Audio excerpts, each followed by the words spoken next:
जय हिंद बच्चों। Very very good morning to all of you. कैसे हैं आप सब? क्या आप सबके पास मेरी आवाज जा रही है बच्चे?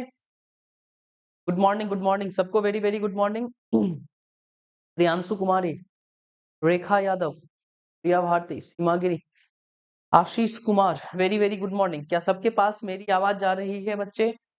क्या सबके पास मेरी आवाज जा रही है? यस और नो में जवाब दीजिएगा।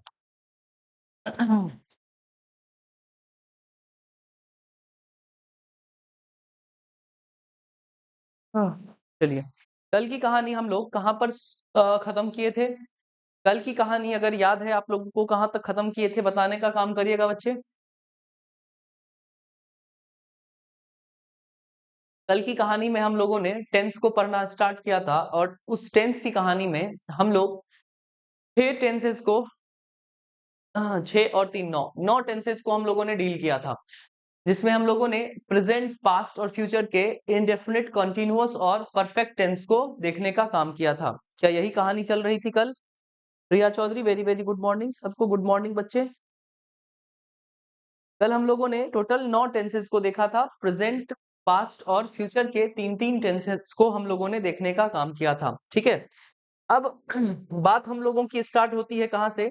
और ये बात होती है हमारी स्टार्ट एक ऐसे टेंस से जो कोई टेंस तो है नहीं, वो बल्कि क्या है, 2 टेंसेस का मिक्सचर है। ठीक है, और इस मिक्सचर का नाम क्या है? इस मिक्सचर का नाम है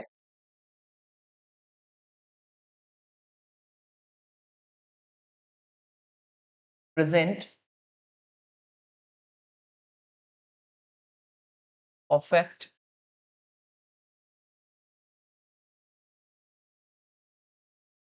कॉन्टिन्यूअस टेंस। ठीक है, तो अब जो हमारे पास ये कहानी नजर आ रही है उसका नाम क्या है? Present perfect continuous tense. क्या नाम है इसका? नाम है प्रेजेंट परफेक्ट कंटिन्यूअस टेंस। ठीक है, अब इस कहानी को हमें देखने और समझने की जरूरत है कि इस कहानी में आखिर चल क्या रहा है। और ये जो कहानी हमारे सामने है, जो हमारे पास एक नहीं बल्कि 2 2 टेंसेस का मिक्सचर है, वो आखिर में काम किस तरीके का करता है, ये आखिर में काम किस तरीके का करता है, ये कहानी अब हम लोगों की चलने वाली है। ठीक है, प्रेजेंट परफेक्ट कंटिन्यूअस टेंस। ठीक है, जब हम इस टेंस को देखते हैं बच्चे, जब हम इस टेंस को देखते हैं तो हमारे पास लिखा हुआ क्या है? एक है प्रेजेंट परफेक्ट और एक लिखा हुआ है कॉन्टिन्यूअस। ठीक है, अगर हम इसे कायदे से देखें, अगर हम इसे कायदे से देखें तो हमारे पास एक टेंस रहा ये जो लिखा हुआ है हमारे पास प्रेजेंट परफेक्ट, और जो हम दूसरे टेंस की अगर हम बात करें तो हमारे पास ये पूरा का पूरा एक और टेंस लिखा हुआ है जिसे हम कहते हैं प्रेजेंट परफेक्ट कंटिन्यूअस। तो ये हमारे पास कितने टेंसेस का मिक्सचर है? तो 2 टेंसेस का मिक्सचर है। पहला प्रेजेंट परफेक्ट, इसमें परफेक्ट जुड़ा हुआ है, और दूसरा कंटिन्यूअस जुड़ा हुआ है। ठीक है, सबको वेरी वेरी गुड मॉर्निंग, जय हिंद सबको। ठीक है, बस अब हम लोग अपनी कहानी को स्टार्ट कर चुके हैं और ये कहानी हमारी स्टार्ट हो रही है कहाँ से? प्रेजेंट परफेक्ट कंटिन्यूअस से स्टार्ट हो रही है। ठीक है, अगर मैं इस प्रेजेंट परफेक्ट कंटिन्यूअस की बात करूं, अगर मैं इस प्रेजेंट परफेक्ट कंटिन्यूअस की बात करूं तो मैं आपके सामने अगर हिंदी का मैं एक सेंटेंस लिखूं और उससे मैं आपसे ये पूछूं कि इस कहानी में चल क्या रहा है, तो थोड़ा सा गौर फरमाने की जरूरत है। और गौर फरमाइएगा, मैं आपके सामने हिंदी का एक सेंटेंस लिख रहा हूं कि हम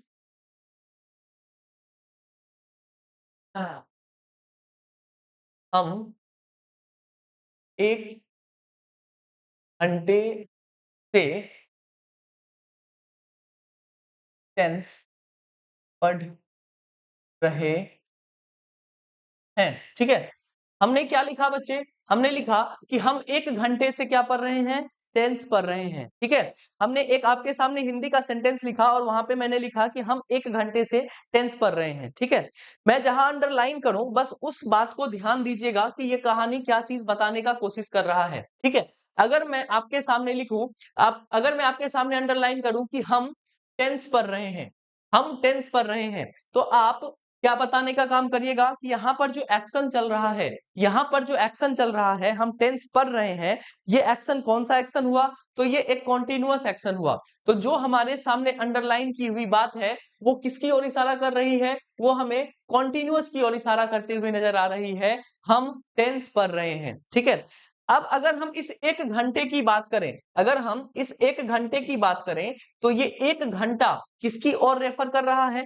1 घंटा अपने आप में क्या है? ये एक परफेक्ट समय को बता रहा है, ठीक है? 1 घंटे का मतलब हमें यहाँ से ये नजर आया कि यह किसकी ओर इशारा कर रहा है बच्चे? परफेक्ट की ओर इशारा कर रहा है। किसकी ओर इशारा कर रहा है? परफेक्ट की ओर इशारा कर रहा है। समझ में आई बात? तो इस कहानी में 2 पोर्शन हमारे सामने रखे गए हैं। पहला जो हमें परफेक्ट की ओर इशारा करता हुआ नजर आ रहा है और इसी का कुछ हिस्सा हमें कॉन्टिन्यूअस की ओर इशारा करते हुए नजर आ रहा है। और जब हम इस कॉन्टिन्यूअस और इस परफेक्ट को जोड़ने का काम कर रहे हैं तो हमें एक वर्ड की जरूरत पड़ी जिसे हमने क्या कहा? से। ठीक है, हमें एक वर्ड की जरूरत पड़ी जिसे हमने क्या कहा? से। ठीक है, तो यहां तक की बात अगर आप लोगों को समझ में आई है तो मैं इसी कहानी को अपने टाइमलाइन के ऊपर बताने का काम करता हूं। ठीक है, हमने क्या ड्रॉ किया? हमने टाइमलाइन ड्रॉ किया। हमने क्या ड्रॉ किया बच्चे? हमने एक टाइमलाइन ड्रॉ किया और इस टाइमलाइन के जरिए अब हमें यह समझना है कि इस बात में क्या कहानी छिपी हुई है। इस बात में क्या कहानी छिपी हुई है। ठीक है, मैंने लिखा कि हम 1 घंटे से टेंस पढ़ रहे हैं। थोड़ा अपना दिमाग शांत कर कर यहाँ पर सुनने का काम करिएगा। ठीक है, मैंने लिखा कि हम 1 घंटे से टेंस पढ़ रहे हैं। अभी मान के चलिए कि कितना टाइम हो रहा है? अभी टाइम हो रहा है 10:06। ठीक है, तो मैं अगर यहाँ पर बात करूं कि मान के चलिए अभी का टाइम कितना हुआ? अभी का टाइम हुआ बच्चे 10:06। ठीक है, 10:06 अभी का टाइम हुआ है। ठीक, और मान के चलिए कि हम 1 घंटे से टेंस पढ़ रहे हैं, तो ये जो कहानी शुरू हुई होगी, वो कब शुरू हुई होगी? तो ये शुरू हुई होगी 9:06 पर। ठीक है, यह कहानी कितने बजकर शुरू हुई होगी? तो 9:06 पर शुरू हुई होगी। तो यहां से लेकर यहां तक का जो टाइम पीरियड हुआ, यहां से यहां तक का जो टाइम पीरियड हुआ 9:06 से लेकर 10:06 तक का, यहाँ की कहानी को हम लोगों ने क्या कहा? ये अपना 1 घंटे का पीरियड है और हमने इसे क्या कहने का काम किया? यह अपने आप में परफेक्ट है। क्या है बच्चे? यह अपने आप में परफेक्ट को बता रहा है। किसको बता रहा है? परफेक्ट बता रहा है। ठीक है, अगर मैं बोलूं कि परफेक्ट का मतलब क्या होता है ये बताने का काम करिए, तो आप क्या बताइएगा? अगर मैं पूछूं आपसे कि परफेक्ट का मतलब क्या होता है, तो इसका मतलब आप क्या बताने का काम करिएगा? तो आप ये देख रहे हैं कि 9:06 से 10:06 तक का जो सफर हमने तय किया वो अपने आप में परफेक्ट है। मतलब कि 1 घंटे से जो कहानी चल रही है वो अपने आप में क्या है बच्चे? वो अपने आप में कुछ कंप्लीट हो चुकी है। ये अपने आप में क्या बता रहा है? ये अपने आप में कंप्लीट एक्शन को बताता है। परफेक्ट होने का मतलब क्या होता है? कि वह अपने आप में कंप्लीट हो चुका है। परफेक्ट होने का मतलब क्या होता है? वह एक्शन अपने आप में क्या हो चुका है बच्चे? कंप्लीट हो चुका है। तो पहली कहानी हमें परफेक्ट का ये पता चला कि अपने आप में कंप्लीट एक्शन को बताने का काम करता है।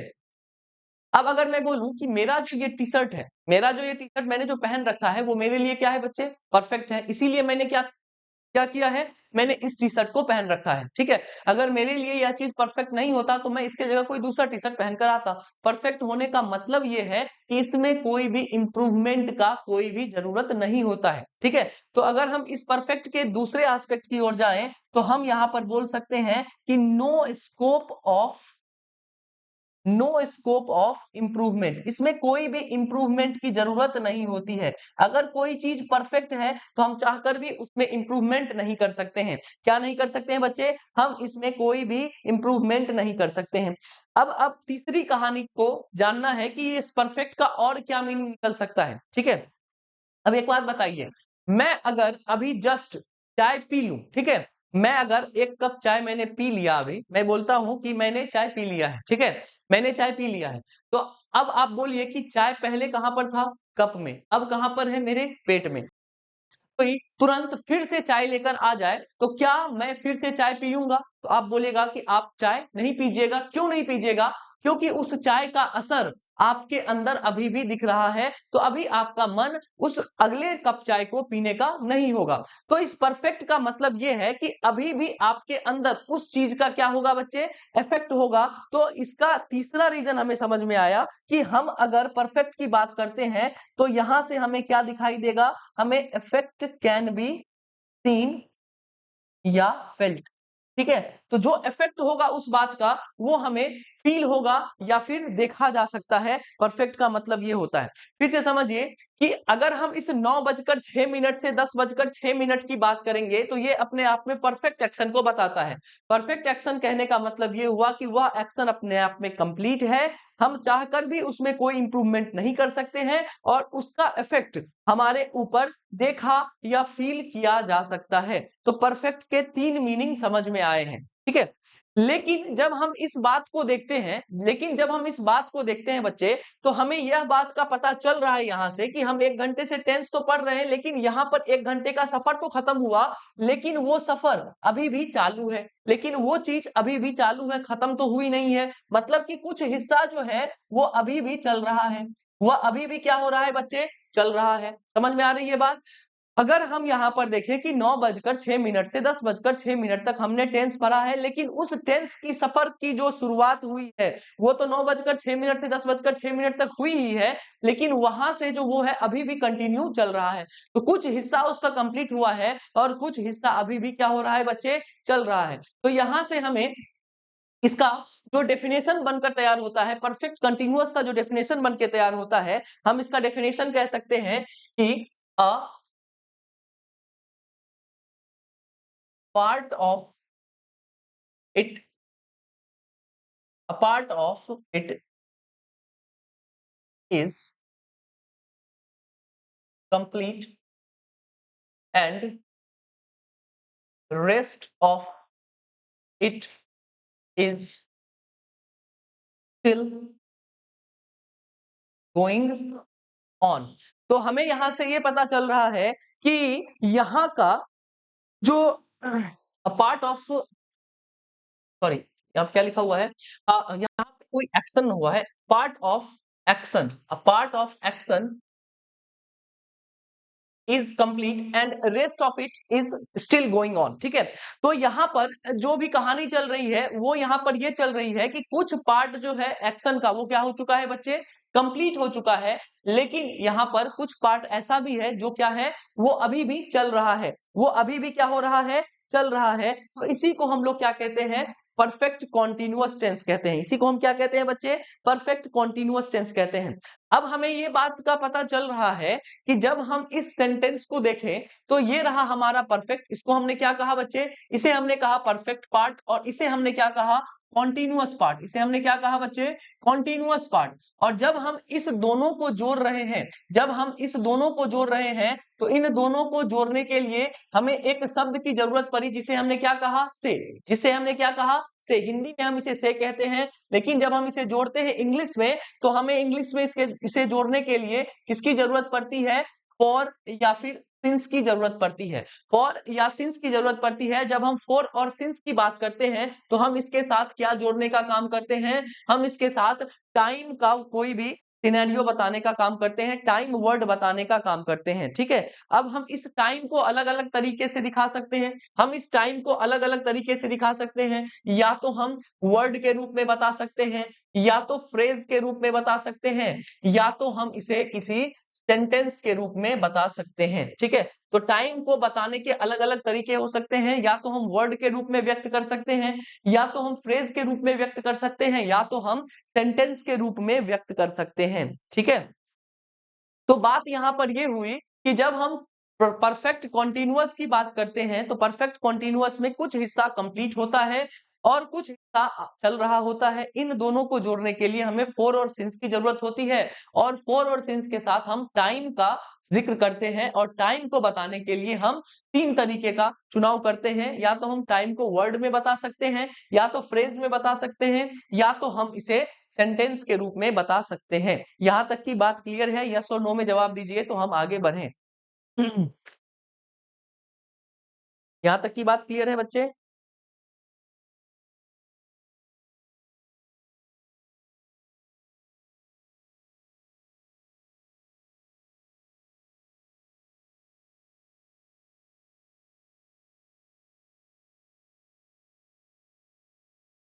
चलिए, यहां तक की बात क्लियर है तो अब बात आती है कि हम इस फोर और सिंस का इस हम फोर और सिंस के यूज को अब हमें देखना है कि ये जो हमारा फोर और सिंस है वो किस तरीके से हमें डैमेज करने का काम करता है, कहां पर हम फोर का यूज करेंगे, कहां पर हम सिंस का यूज करेंगे, किस तरीके के टाइम के साथ फोर का यूज होता है, किस तरीके के टाइम को बताने के लिए हम सिंस का यूज करते हैं। ठीक है, तो अब हमें क्या देखना है बच्चे, अब हमें देखना है यूसेज ऑफ फोर और सिंस। ठीक है, अब हमें इस कहानी के ऊपर चलना है और हमें देखना है यूसेज ऑफ फोर और सिंस। ठीक है, सबसे पहले अगर हम सिंस की बात करते हैं, किसकी बात करते हैं बच्चे, अगर हम इस सिंस की बात करते हैं,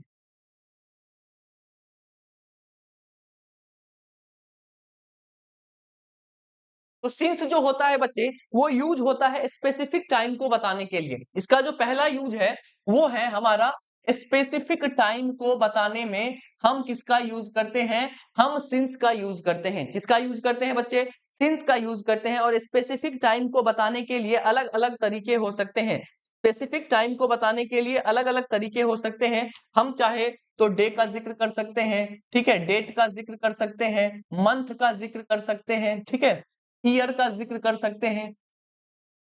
तो ये हो गया हमारा क्या चीज, हमारा स्पेसिफिक टाइम बताने का जो हमारा तरीका हो गया। हम सीजन को डिनोट कर सकते हैं। अगर मैं आपके सामने एग्जांपल लूं, अगर मैं आपके सामने एग्जांपल लूं तो मैं क्या बोल सकता हूं, मैं आपके सामने एग्जांपल क्या बोल सकता हूं, सिंस मंडे। ठीक है, मैं बोल सकता हूं सिंस नवंबर। तो स्पेसिफिक टाइम को बताने के लिए हम किस चीज का यूज करते हैं बच्चे, सिंस का यूज करते हैं। किसका यूज करते हैं, हम सिंस का यूज करते हैं। ठीक है, अब अगर इसी सिंस के दूसरे यूज के ऊपर जाएं तो हम पार्ट ऑफ डे को रिफ्लेक्ट करने के लिए, हम पार्ट ऑफ डे को बताने के लिए, किसको बताने के लिए बच्चे, हम कोई भी पार्ट ऑफ डे को बताने के लिए, दिन के किसी भी हिस्से को बताने के लिए हम किसका यूज करते हैं, हम इस सिंस का यूज करते हैं। किसको यूज करते हैं बच्चे, हम इस सिंस का यूज करते हैं। अगर हमें किसी दिन के किसी भी हिस्से को बताना है, पार्ट ऑफ अ डे को बताना है, पार्ट ऑफ अ डे को बताना है, तो हम किसका यूज करते हैं बच्चे, हम सिंस का यूज करते हैं। जैसे अगर मैं बोलूं, जैसे मैं आपके सामने एग्जांपल लूं तो मैं आपके सामने बोल सकता हूं सिंस मॉर्निंग।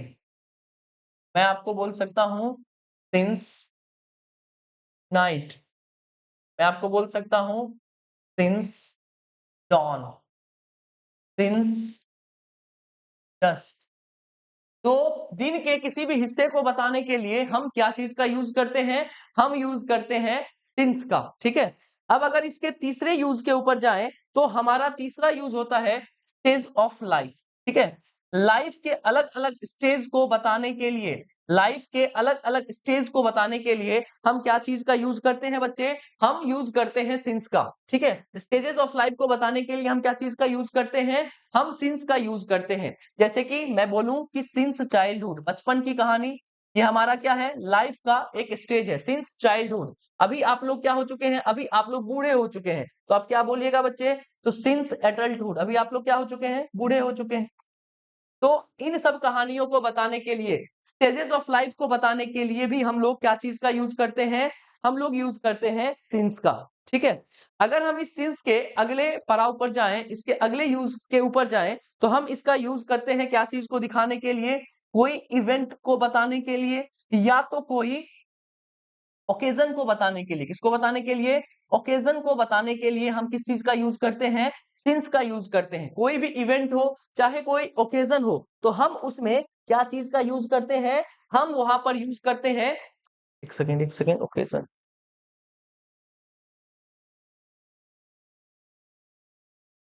वहां पर हम क्या चीज का यूज करते हैं बच्चे, सिंस का यूज करते हैं। जैसे कि हम क्या बोलते हैं, सिंस दिवाली, हम क्या बोलते हैं, सिंस दिवाली। हम क्या बोल सकते हैं, सिंस हिज डेथ। तो इस तरीके की चीजों को बताने के लिए, इवेंट या ओकेजन के टाइम को बताने के लिए हम क्या चीज का यूज करते हैं बच्चे, हम सिंस का यूज करते हैं। तो सिंस का यूज हम लोगों ने चार तरीके से देखा, हमने सिंस का यूज चार तरीके से देखा। पहला, स्पेसिफिक टाइम को बताने में हम सिंस का यूज करते हैं। किसी भी डे के पार्ट को, हिस्से को बताने के लिए हम क्या चीज का यूज करते हैं बच्चे, सिंस का यूज करते हैं। जब भी किसी भी लाइफ के स्टेज को बताना है तो हम सिंस का यूज करते हैं। और कोई भी इवेंट या ओकेजन हो तो हम उस कहानी में भी किस चीज का यूज करते हैं बच्चे? सिंस का यूज करते हैं। ठीक है, अब बात आती है कि हम फॉर का यूज कहाँ करते हैं।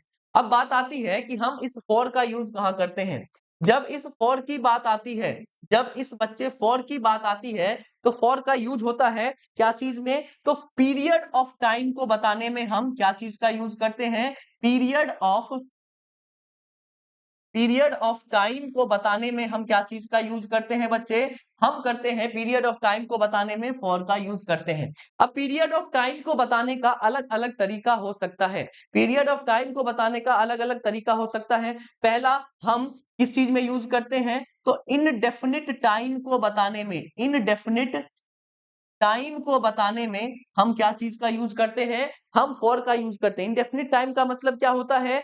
कि जिसका अंत और जिसकी शुरुआत का हमें कुछ पता ना हो। ठीक है, जिसके अंत और जिसकी शुरुआत का पता हमें ना हो, उसे हम लोग क्या कहते हैं? Indefinite time. जैसे मैं क्या बोलूं? For many days. अगर मैं आपके सामने एग्जांपल लूं तो मैं क्या बोलूं? For many days. अगर कोई आपसे पूछे कि आप अपने प्रेमी का इंतजार कितने दिनों से कर रहे हैं, ठीक है, तो आप क्या बोलिएगा? बहुत दिनों से कर रहे हैं। तो बहुत दिनों का मतलब क्या होता है? इसका ना शुरू है ना कोई अंत है। वो उस तरीके की चीजों को वो अपने आप पे इंडेफिनिट टाइम हुआ। हम इन चीजों में किस चीज का यूज करते हैं बच्चे? फॉर का यूज करते हैं। ठीक है, अब आगे बात आती है अब आगे बात आती है कि अगर हम इसी टाइम को बताने के लिए, अगर हम इसी टाइम को बताने के लिए क्या चीज का यूज करें? न्यूमेरल का यूज करें। क्या चीज का यूज करें बच्चे? न्यूमेरल का यूज करें। तो न्यूमेरल के साथ हम लोग क्या चीज का यूज करते हैं? टाइम वर्ड का यूज करते हैं। और इस तरीके की चीजों के साथ हम फॉर का यूज करते हैं। ठीक है, न्यूमेरल का मतलब क्या होता है? कि जब हम अंकों को शब्दों में बयां करते हैं तो उसे ही क्या कहा जाता है बच्चे? न्यूमेरल। और इस तरीके की चीजों के साथ जब हम टाइम के चीजों का जिक्र करते हैं, टाइम बताने वाले शब्द का जिक्र करते हैं, तो हम वहां पर उसके लिए फॉर का यूज करते हैं। अगर मैं बोलूं तो मैं आपके सामने क्या बोल सकता हूं? For 10 years। क्या बोल सकता हूं बच्चे? For 10 years। ठीक है, अगर इसी का तीसरा समझना है, तीसरा फॉर्मेट कि पीरियड ऑफ टाइम को बताने का क्या है, जब हम कोई टाइम को मिलाकर इकट्ठे बताने का काम करते हैं तो हम इसे कहते हैं कैलकुलेटेड यूनिट। हम इसे क्या कहते हैं बच्चे? कैलकुलेटेड यूनिट को बताने में हम फॉर का यूज करते हैं। कैलकुलेटेड यूनिट को बताने में हम क्या चीज का यूज करते हैं? फॉर का यूज करते हैं। कैलकुलेटेड यूनिट का मतलब क्या हुआ? कि जब हम किसी समय को इकट्ठे बताने का काम करते हैं, ठीक है, ढेर सारा समय हम जब उसे इकट्ठे बताने का काम करते हैं तो हम उसे क्या कहते हैं? Calculated unit. और इस कैलकुलेटेड यूनिट को बताने के लिए हम फॉर का यूज करते हैं। किसका यूज करते हैं? फॉर का यूज करते हैं। जैसे हम बोले for a decade, for a century, इस तरीके की चीजों को हम लोग फॉर के साथ डिनोट करते हैं। तो सिंस और फॉर का क्या यूज है, समझ में आया? यस और नो में जवाब दीजिए बच्चे। क्या यहां तक की बात क्लियर है?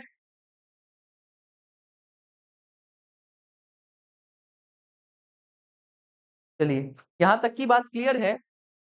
तो अब देखते हैं कि हमारे सप्ताह में कितने दिन होते हैं बच्चे? 7 दिन होते हैं। हमारे सप्ताह में कितने दिन होते हैं? 7 दिन होते हैं। संडे हो गया, मंडे हो गया, ट्यूसडे हो गया, वेडनेसडे हो गया, थर्सडे हो गया, उसके बाद फ्राइडे हो गया और सैटरडे हो गया। तो ये 7 दिन होते हैं। ये टोटल कितने हो गए बच्चे? तो हम बोलेंगे ये हो गए 7 डेज। क्या हो गए? 7 डेज। अगर हम इस 7 दिनों की बात करें, अगर हम इन 7 दिनों के ड्यूरेशन की बात करें, तो हम इन 7 दिनों को हम लोग क्या चीज से डिनोट करते हैं? हम इन 7 दिनों के ड्यूरेशन की बात करें तो हम क्या बोलेंगे? द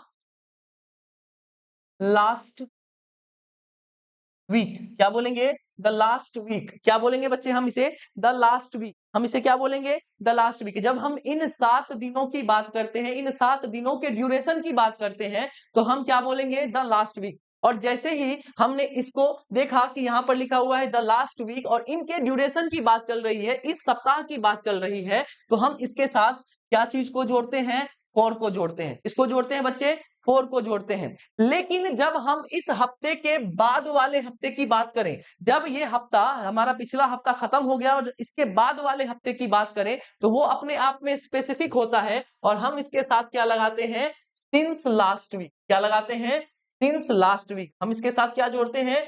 सिंस जोड़ते हैं। तो इसी से हमारा एक नियम तैयार हुआ, इसी से हमारा एक नियम तैयार हुआ, और वो नियम क्या तैयार हुआ बच्चे, कि अगर हमारे पास कहीं पर भी लास्ट लिखा हुआ है, अगर हमारे पास कहीं पर भी लास्ट लिखा हुआ है, लास्ट डे हो, लास्ट वीक हो, लास्ट ईयर हो, लास्ट मंथ हो, फर्क नहीं पड़ता, और इस लास्ट से पहले अगर हमें आर्टिकल दिखाई दे, क्या दिखाई दे, आर्टिकल दिखाई दे, तो इस आर्टिकल के कारण हम क्या चीज का यूज करते हैं, फॉर का यूज करते हैं। लेकिन जब हमें कोई भी अगर लास्ट दिखाई दे, लास्ट डे हो, लास्ट मंथ हो, लास्ट वीक हो, कुछ भी दिखाई दे, और इससे पहले कोई आर्टिकल ना दिखाई दे, क्या ना दिखाई दे, कोई भी आर्टिकल दिखाई ना दे, तो हम इसके साथ क्या चीज जोड़ते हैं, सिंस जोड़ने का काम करते हैं। क्या चीज जोड़ने का काम करते हैं बच्चे, सिंस जोड़ने का काम करते हैं। ठीक है, यहां तक की बात क्लियर है।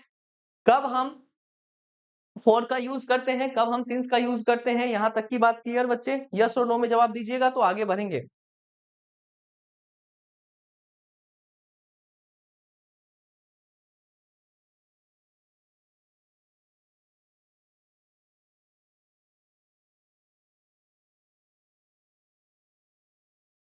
चलिए, यहां तक की बात क्लियर है।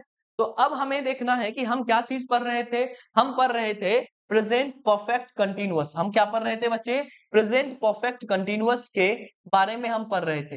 तो प्रेजेंट परफेक्ट कंटिन्यूअस बनेगा कैसे, प्रेजेंट परफेक्ट कंटिन्यूअस बनेगा कैसे, अब हमें थोड़ा इसे देख लेना है। ठीक है, प्रेजेंट परफेक्ट कंटिन्यूअस टेंस बनेगा कैसे, इसका बनाने का, इसका जो स्ट्रक्चर होगा वो किस तरीके का होगा, अब थोड़ा हमें इसके ऊपर जानकारी लेनी है। ठीक है, तो जब हम इस प्रेजेंट परफेक्ट कंटीन्यूअस की बात करते हैं, तो सबसे पहले हमारा क्या आएगा बच्चे, सब्जेक्ट आएगा। और जब भी हम इस प्रेजेंट परफेक्ट की बात करते हैं, तो हम क्या चीज का यूज करते हैं, हैव या हैज का यूज करते हैं। क्या चीज का यूज करते हैं बच्चे, हैव या हैज का यूज करते हैं। और हैव और हैज के बाद हमें वर्ब का तीसरा फॉर्म चाहिए, और वर्ब का तीसरा फॉर्म हमने बी से उठाकर लाया, और हमने क्या बनाया, बीन। हमने क्या बनाया बच्चे, बीन बनाया। फिर हमारे पास लिखा हुआ है कॉन्टिन्यूअस, तो कॉन्टिन्यूअस के लिए हम वर्ब के साथ आईएनजी वाला फॉर्मेट लेकर चलते हैं। और इसके बाद इन सारी कहानियों को जोड़ने के लिए हमें फॉर या सिंस की जरूरत होती है, के साथ हम टाइम का जिक्र करते हैं। इसका जिक्र करते हैं बच्चे, टाइम का जिक्र करते हैं। अगर मैं इसका एग्जाम्पल लूं, अगर मैं आपके सामने इसका एग्जाम्पल लूं, तो मैं बोल सकता हूं कि Karan has been sleeping in the past since morning. ठीक है, तो ये कहानी अपनी हुई, क्या चीज की, सेट हुई हमारी प्रेजेंट परफेक्ट कंटीन्यूअस की। प्रेजेंट परफेक्ट कंटीन्यूअस का जो हमारा स्ट्रक्चर हुआ, हमने सब्जेक्ट के साथ हैव या हैज लगाया, हैव और हैज के बाद हमें वर्ब का तीसरा फॉर्म चाहिए होता है, तो हमने बी का यूज किया। फिर कंटीन्यूअस के लिए वर्ब के साथ आईएनजी का फॉर्मेट चलता है, और इन दोनों चीजों को जोड़ने के लिए हमें फॉर या सिंस के साथ टाइम वर्ड की जरूरत होती है, जो हमारा परफेक्टली सेट हो गया।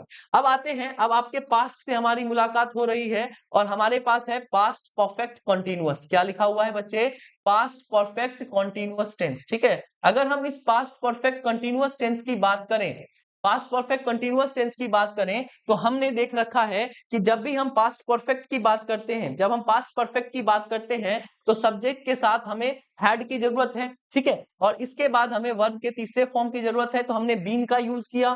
फिर कॉन्टिन्यूअस के लिए वर्ब के साथ हमने आईएनजी को जोड़ा। फिर इन सब को जोड़ने के लिए हमें क्या चीज की जरूरत होती है, फॉर या सिंस की जरूरत होती है, तो हमने फॉर या सिंस का यूज किया। और फिर इसके साथ हमें किसकी जरूरत होती है, टाइम बताने वाले शब्द की जरूरत होती है। क्या चीज की जरूरत होती है, टाइम बताने वाले शब्द की जरूरत होती है। ठीक, जैसे अगर मैं इसका एग्जाम्पल लूं, तो मैं बोल सकता हूं कि India had been struggling for independence for many years. ठीक है, India had been struggling for independence for many years. ठीक है, तो ये कहानी हमारी सेट हो गई कि इस चीज की, पास्ट परफेक्ट कंटीन्यूअस टेंस की। अब आगे की कहानी को लेकर चलते हैं, और आपकी मुलाकात कहां से करवाते हैं, फ्यूचर से। कहां से करवाते हैं, फ्यूचर से, फ्यूचर परफेक्ट कंटीन्यूअस के लिए हमें क्या करना पड़ेगा? तो फ्यूचर परफेक्ट कंटीन्यूअस के लिए हमें फिर से अपने फ्यूचर के परफेक्ट और कंटीन्यूअस को देखना पड़ेगा कि हमारा फ्यूचर परफेक्ट और कंटीन्यूअस किस तरीके से बनता था। तो जब भी हम फ्यूचर की बात करते हैं तो सब्जेक्ट के साथ शैल या विल आना कंपलसरी था। क्या चीज आना सब कंपलसरी था? शैल या विल आना कंपलसरी था। और शैल और विल के बाद हमें क्या चीज की जरूरत है बच्चे? हमें परफेक्ट के लिए हैव की जरूरत है। किसकी जरूरत है बच्चे? हैव की जरूरत है। और जब हम परफेक्ट की बात करते हैं तो परफेक्ट के लिए हमें थर्ड फॉर्म की जरूरत होती है, तो हमने फिर से बीन को उठाया। फिर कॉन्टिन्यूअस के लिए हमें वर्ब के साथ आईएनजी की जरूरत होती है। और इन सब चीजों को जोड़ने के लिए हमें क्या चीज की जरूरत है? सिंस या फॉर की जरूरत है। क्या बताइए यहाँ पर? क्या हम यहाँ पर सिंस और फॉर का यूज करेंगे टाइम वर्ड के साथ? टाइम को बताने के लिए हम सिंस या फॉर का यूज करेंगे। तो एक बात ध्यान में रखिएगा कि यहाँ पर हम सिंस का यूज नहीं करते हैं। यहाँ पर हम सिंस का यूज नहीं करते हैं। सिंस के जगह पर हम फ्रॉम का यूज करते हैं। किसका यूज करते हैं? सिंस के जगह पर हम फ्रॉम का यूज करते हैं। क्यों करते हैं ये कहानी हम आगे समझेंगे, ठीक है। बस इतना ध्यान रखिएगा कि जब भी फ्यूचर परफेक्ट कंटीन्यूअस की बात आएगी, फ्यूचर परफेक्ट कंटीन्यूअस की बात आएगी तो हम सिंस के जगह पर फ्रॉम का यूज करते हैं। किसका यूज करते हैं? फ्रॉम का यूज करते हैं, ठीक। अगर इसका एग्जाम्पल लूं आपके सामने तो मैं बोलूंगा कि Naveen will have been doing his work for 2 days। तो ये हमारी कहानी हुई क्या चीज की? परफेक्ट कॉन्टिन्यूअस की। क्या परफेक्ट कॉन्टिन्यूअस की सारी बातें क्लियर है? यस और नो में जवाब दीजिए बच्चे। यहां तक की कहानी क्लियर है? तो यहां पर हमारा जो बेसिक लेवल का कॉन्सेप्ट है वो हमारा यहाँ पर क्या होता है? क्लियर होता है। बेसिक कॉन्सेप्ट का जो हमारा बेसिक लेवल का जो कॉन्सेप्ट है वो हमारा यहाँ पर क्या होता है बच्चे? क्लियर होता है। अब हम लोग बढ़ेंगे कंपैरेटिव एनालिसिस पर। हमें अब दो टेंसेस को क्या करना है? साथ साथ लेकर चलना है, जिसमें हमें कंपैरिजन देखने के लिए मिलेगा। तो अब हमें क्या चीज लेकर चलना है? कंपैरेटिव एनालिसिस लेकर चलना है। अब हम लोग लेकर चलेंगे क्या चीज? कंपैरेटिव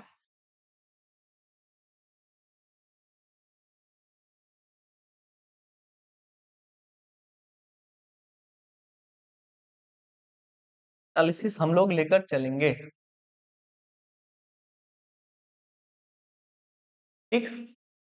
जब हम इस कॉम्पेरेटिव एनालिसिस की बात करते हैं, जब हम इस कॉम्पेरेटिव एनालिसिस की बात करते हैं बच्चे, तो आपको हमने बताया था पहले क्लास में ही कि कॉम्पेरेटिव एनालिसिस में हम लोग क्या चीज करेंगे? हम दो टेंसेस के बीच में क्या करेंगे बच्चे? दो टेंसेस के बीच में फर्क समझेंगे कि इन दो टेंसेस के बीच में फर्क क्या है। इन दो टेंसेस के बीच में फर्क क्या है, ठीक है। इन दो टेंसेस के बीच में क्या है? फर्क क्या है? जल्दी लिखिए विवेक कुमार, विवेक मौर्य जल्दी लिखिए।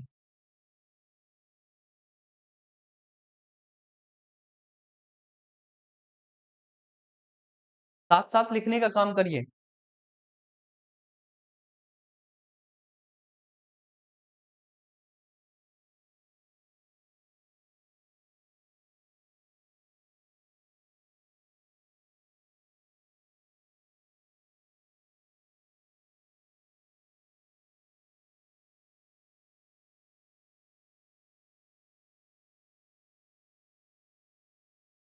चलिए, तो कॉम्पेरेटिव एनालिसिस में हम आपके एग्जाम का फेवरेट उठाएंगे जो सबसे ज्यादा फेवरेट है। और उस कॉम्पेरेटिव एनालिसिस में आपके सामने दो टेंसेस जो सबसे ज्यादा फेवरेट है आपके, वो है कौन चीज? तो हम फर्क समझेंगे दो टेंसेस के बीच में, वो है प्रेजेंट इंडेफिनिट,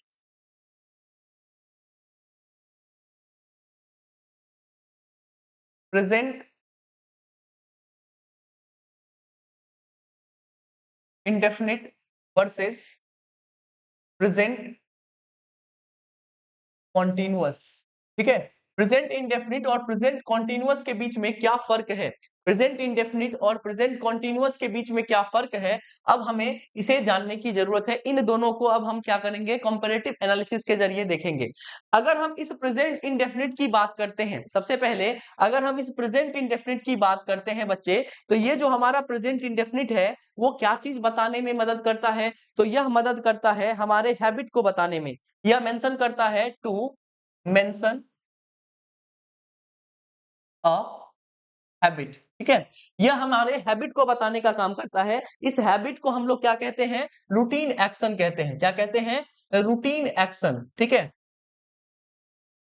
इसी को हम लोग क्या कहने का काम करते हैं बच्चे, रूटीन एक्शन कहने का काम करते हैं, ठीक है। मैं आपके सामने बस दो सेंटेंस बोल रहा हूं, उसमें आप ये बताने का काम करिए कि इसमें हमारा हैबिट कौन सा है, रूटीन एक्शन कौन सा है, ठीक है। मैंने एक सेंटेंस आपके सामने बोला कि मैं अखबार पढ़ता हूं, ठीक है। मैं अखबार पढ़ता हूं, मैंने एक सेंटेंस बोला, और मैंने दूसरा सेंटेंस बोला कि मैं रोज सुबह अखबार पढ़ता हूं।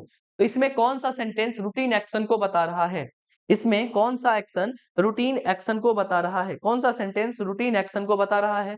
तो आप लोग को ये बात समझ में आ रही है कि ये जो हमारा दूसरा सेंटेंस है, मैं रोज सुबह अखबार पढ़ता हूं, वो हमारे किस बात को बता रहा है, रूटीन एक्शन को बता रहा है, ठीक है। तो इसी को किस बात में रखा जाता है, प्रेजेंट इंडेफिनिट में हम हर हमेशा इस बात को रखते हैं, जब भी कोई हैबिट को बताने वाला सेंटेंस आए, चाहे कोई रूटीन एक्शन को बताने वाला कोई सेंटेंस आए, तो हम उसे किस कैटेगरी में रखते हैं, किस टेंस में लिखने का काम करते हैं बच्चे, उसे हम प्रेजेंट इंडेफिनिट में लिखने का काम करते हैं। तो इस हैबिट को दिखाने के लिए, इस रूटीन एक्शन को दिखाने के लिए हमें किसी ना किसी वर्ड की जरूरत पड़ेगी। इस हैबिट को दिखाने के लिए या फिर इस रूटीन एक्शन को दिखाने के लिए हमें किसी ना किसी वर्ड की जरूरत पड़ेगी, और इसी वर्ड को हम लोग क्या कहते हैं, कीवर्ड। क्या कहते हैं हम इसे, कीवर्ड्स कहते हैं। क्या कहते हैं, कीवर्ड्स कहते हैं। और इसी कीवर्ड्स के जरिए हमें क्या चीज का पता चलेगा कि हमारे आसपास हो रही हैबिचुअल एक्टिविटी है या रूटीन एक्शन है या नहीं है। अब ये कीवर्ड्स को आपको ध्यान में रखना है। ये कीवर्ड्स क्या सब हो सकते हैं, क्या हो सकते हैं, इन सब चीजों को ध्यान में रखना है। और ये कीवर्ड क्या सब है, हम कहने के लिए कह सकते हैं ऑलवेज, ठीक है। ये सारे क्या है बच्चे, कीवर्ड्स हैं। हम कहने के लिए क्या कह सकते हैं बच्चे, ऑलवेज कह सकते हैं, यूजुअली कह सकते हैं, ठीक है। उसके बाद हम क्या कह सकते हैं, ऑफन कह सकते हैं, और क्या कह सकते हैं, इसके बाद हम लोग कह सकते हैं रेगुलरली कह सकते हैं, ठीक है। इसके बाद हम लोग क्या कह सकते हैं बच्चे, फ्रिक्वेंटली कह सकते हैं, ठीक है। तो हैबिट को बताने वाले ढेर तरीके के शब्द होते हैं। इन सारे शब्दों को आपको ध्यान में रखना है। ये सारे कीवर्ड्स हैं, इनको देखकर आपको पहचान लेना है कि यहाँ पर हैबिट और एक्शन की बात चल रही है, रूटीन एक्शन की बात चल रही है। इसमें हमारे पास गलती से जानबूझकर गलत करके प्रेजेंट कॉन्टिन्यूअस टेंस में ये कहानी लिख दी जाती है। लेकिन जैसे ही हम इन कीवर्ड्स को देखेंगे, वैसे ही हमें पता चल जाना चाहिए कि यहाँ पर हैबिट या रूटीन एक्शन की बात चल रही है। तो ये कहानी प्रेजेंट कॉन्टिन्यूअस में ना होकर किसमें होनी चाहिए, प्रेजेंट इंडेफिनिट में होनी चाहिए। किसमें होनी चाहिए, प्रेजेंट इंडेफिनिट में होनी चाहिए। नेवर होता है बच्चे, सेल्डम होता है, ठीक है। फिर क्या होता है, बेयरली होता है, बेयरली हो गया। फिर रेयरली, फिर स्कार्सली।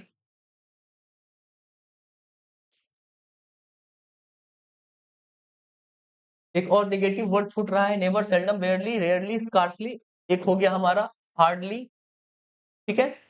और भी ढेर तरीके के शब्द होते हैं जो हमारे कीवर्ड्स के रूप में काम करते हैं। जैसे हम बोल सकते हैं every morning,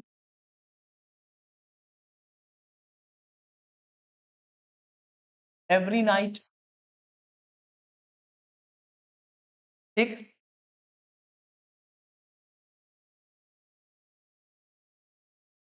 of and on, day in and out. तो ये ऐसे कीवर्ड्स हैं जिसको देखने से हमें ये पता चल जाना चाहिए कि बात किस चीज की हो रही है, हैबिट को दिखाने की हो रही है या फिर रूटीन एक्शन को दिखाने की हो रही है। और इन सब चीजों को देखने के बाद, इन सब चीजों को देखने के बाद बच्चे, हमें ये बात का अंदाजा लग जाना चाहिए कि अगर ये चीज यूज हो रहा है तो प्रेजेंट कॉन्टिन्यूअस में यूज ना हो, किस में यूज हो बच्चे, ये किस चीज में यूज हो, ये हमारा प्रेजेंट इंडेफिनिट में यूज हो। मैं इसको समझने के लिए आपके सामने कुछ सेंटेंस लिख रहा हूं, इसको आप अपने हिसाब से सही करके बताइए, ठीक है।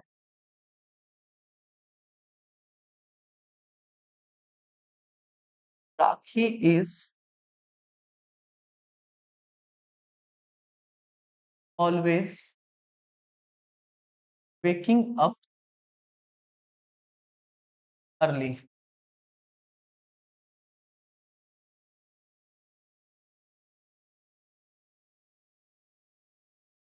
Karan is usually coming here.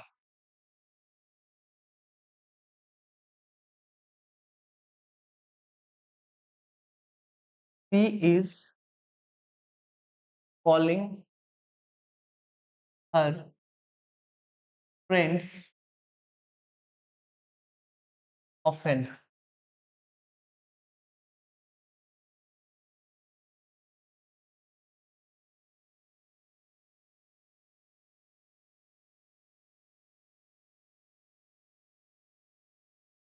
Ina is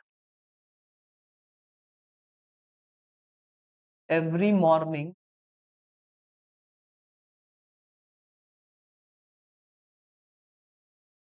reading a newspaper.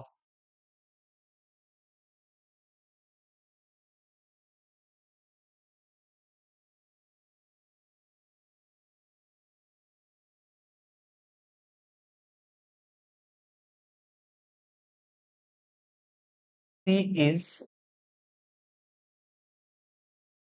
working hard always. She is working hard always. ठीक है, सबको सारी बातें विजिबल है या नहीं है?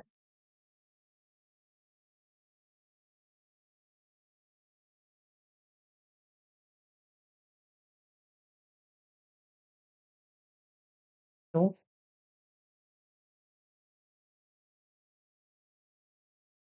Tells a lie often.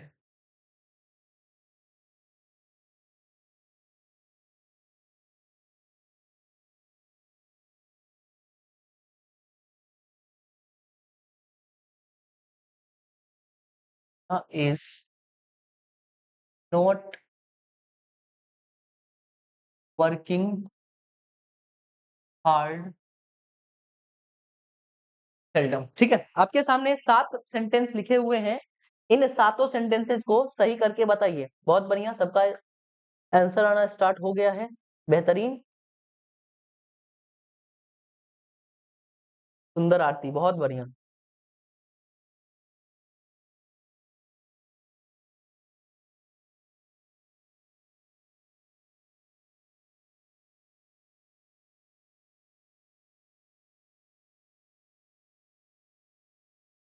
बहुत सुंदर प्रयास, बहुत बढ़िया।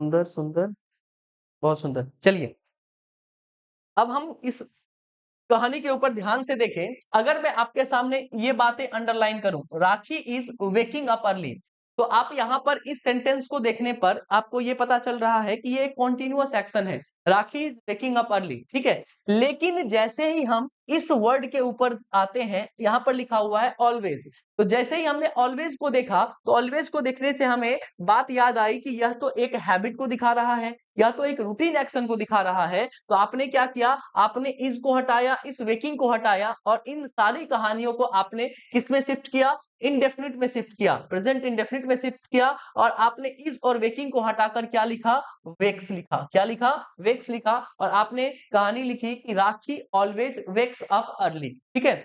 फिर अगर मैं यहाँ पर इस दूसरे सेंटेंस में ये बातें अंडरलाइन करूं, तो आपको यहां से पता चल रहा है कि यह तो एक कॉन्टिन्यूअस एक्शन है।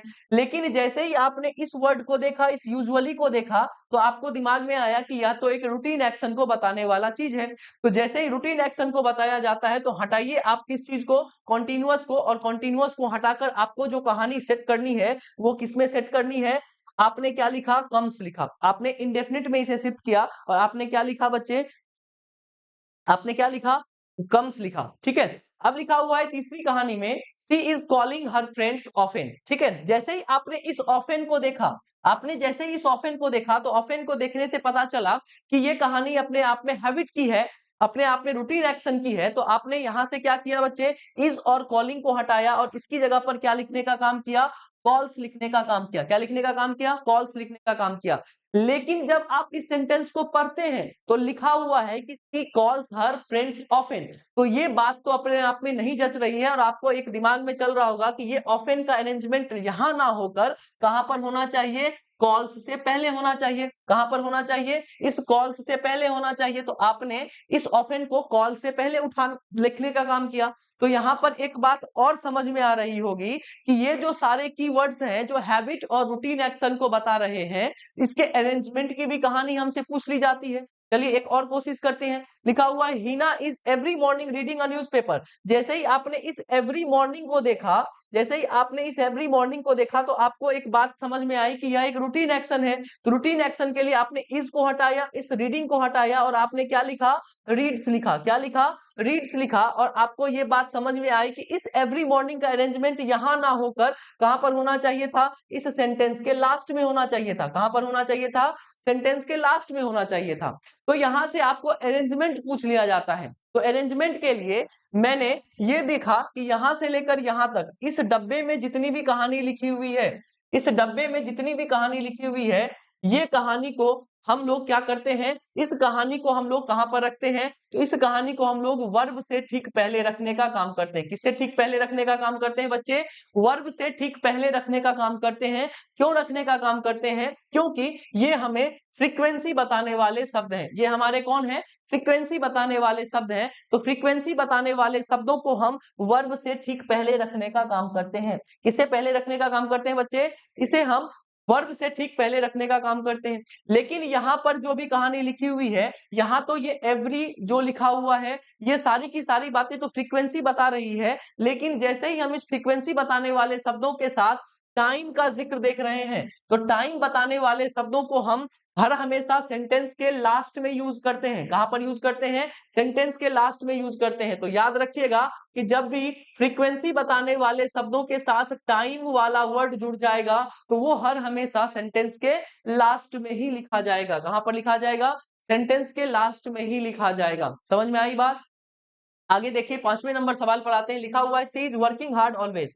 जैसे ही हमने इस ऑलवेज को देखा, तो ऑलवेज से हमें ये बात का पता चला कि ये कहानी हैबिट की हुई। तो हमने लिखा सी वर्क्स हार्ड, और इस ऑलवेज को यहां ना लिखकर हम कहां पर लिखेंगे, सी ऑलवेज वर्क्स हार्ड। हम क्या बोलेंगे बच्चे, सी ऑलवेज वर्क्स हार्ड। ठीक है, 6 नंबर में लिखा हुआ है मीनू टेल्स अ लाई ऑफन। तो ऑफन का अरेंजमेंट यहां ना होकर कहां पर होना चाहिए, वर्ब से ठीक पहले। तो हम क्या बोलेंगे, मीनू ऑफन टेल्स अ लाई। क्या बोलेंगे, मीनू ऑफन टेल्स अ लाई। ठीक है, अब 7वें नंबर सवाल में लिखा हुआ है Naina is not working hard seldom.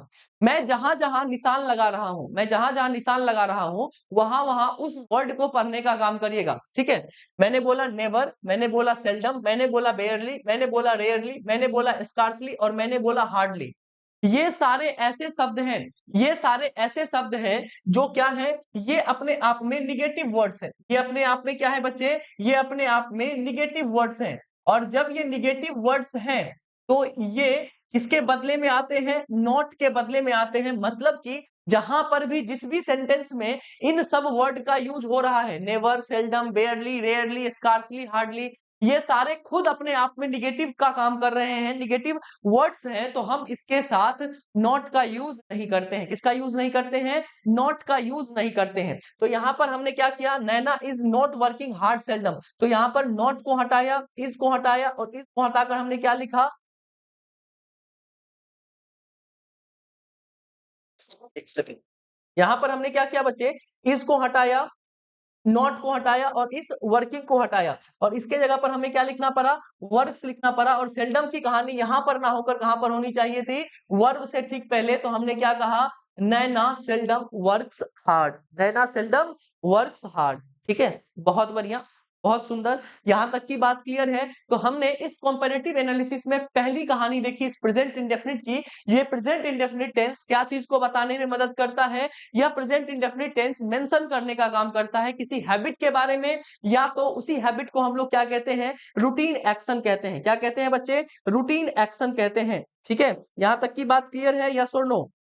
क्या यहां तक की बात क्लियर है बच्चे? यस और नो?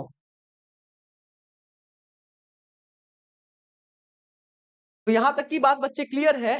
तो आगे बढ़ने का काम करते हैं और फिर से हम देखने का काम करते हैं किसके बीच में फर्क? प्रेजेंट इंडेफिनिट वर्सेस प्रेजेंट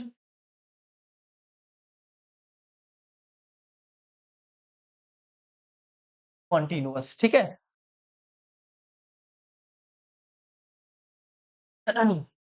जब हम इस प्रेजेंट इंडेफिनिट और प्रेजेंट कॉन्टिन्यूअस के बीच में फर्क को देख रहे हैं, तो अब हमें दूसरा फर्क समझ में आ रहा है कि जब भी हम इस प्रेजेंट इंडेफिनिट की बात करते हैं, तो दूसरी कहानी यहां से निकल कर आती है कि हम इस प्रेजेंट इंडेफिनिट टेंस को किस चीज के लिए यूज करते हैं? तो हम यूज करते हैं, इसका जो दूसरा यूज होता है, to mention to mention universal truth.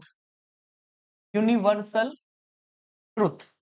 ठीक है, यूनिवर्सल ट्रुथ को मेंशन करने के लिए, किसे मेंशन करने के लिए? यूनिवर्सल ट्रुथ को मेंशन करने के लिए हम क्या चीज का यूज करते हैं बच्चे? हम इस तरीके के सेंटेंस को दिखाने के लिए हर हमेशा प्रेजेंट इंडेफिनिट का ही यूज करते हैं। हम किसका यूज नहीं करते हैं? प्रेजेंट कॉन्टिन्यूअस टेंस का यूज यहां से नहीं होता है। ठीक है, चलिए, तो जब भी हम इस यूनिवर्सल ट्रुथ की बात करते हैं, तो यूनिवर्सल ट्रुथ का मतलब क्या हुआ? यूनिवर्सल ट्रुथ का मतलब क्या हुआ? यूनिवर्सल ट्रूथ का मतलब क्या होता है? जिसे सब सच जाने। अब एक बात बताइए, जिसे आप सच मानिएगा उसे हो सकता है मैं सच ना मानूं, या तो ये भी हो सकता है जिसे मैं सच मानूं उसे आप सच नहीं मानिएगा। ठीक है, तो यूनिवर्सल ट्रूथ को अगर जानना है कि यूनिवर्सल ट्रूथ होता क्या है, यूनिवर्सल ट्रूथ होता क्या है, तो इसको जानने के लिए हमें इसके कैटेगरी को देखना होगा, और इसके कैटेगरीज अलग अलग है। इसके कैटेगरीज अलग अलग है। यूनिवर्सल ट्रूथ वो पहला हो गया हमारा क्या चीज? जो साइंटिफिक फैक्ट हो। क्या हो? जो साइंटिफिक फैक्ट हो। ठीक है, साइंटिफिक फैक्ट का मतलब जिसे ना आपने बनाया ना हमने बनाया, इसे किसने खोजा? विज्ञान ने खोजा। इस बात को हम लोग क्या कहते हैं बच्चे? इस बात को हम लोग यूनिवर्सल ट्रूथ में क्या करते हैं? रखते हैं। जैसे कि अगर मैं आपके सामने बोलूं कि वाटर इज फ्रीजिंग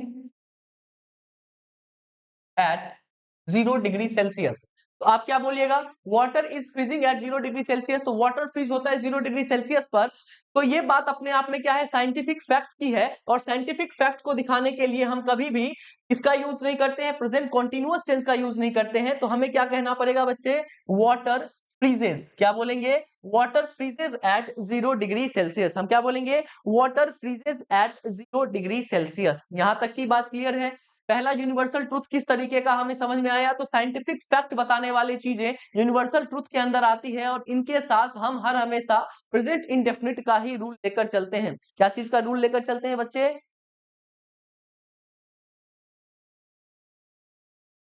हम हर हमेशा इसके साथ प्रेजेंट इंडेफिनिट का ही रूल लेकर चलते हैं। ठीक, अब दूसरा आया जो भी होता है मैथमेटिकल फैक्ट। क्या कहते हैं बच्चे? Mathematical fact.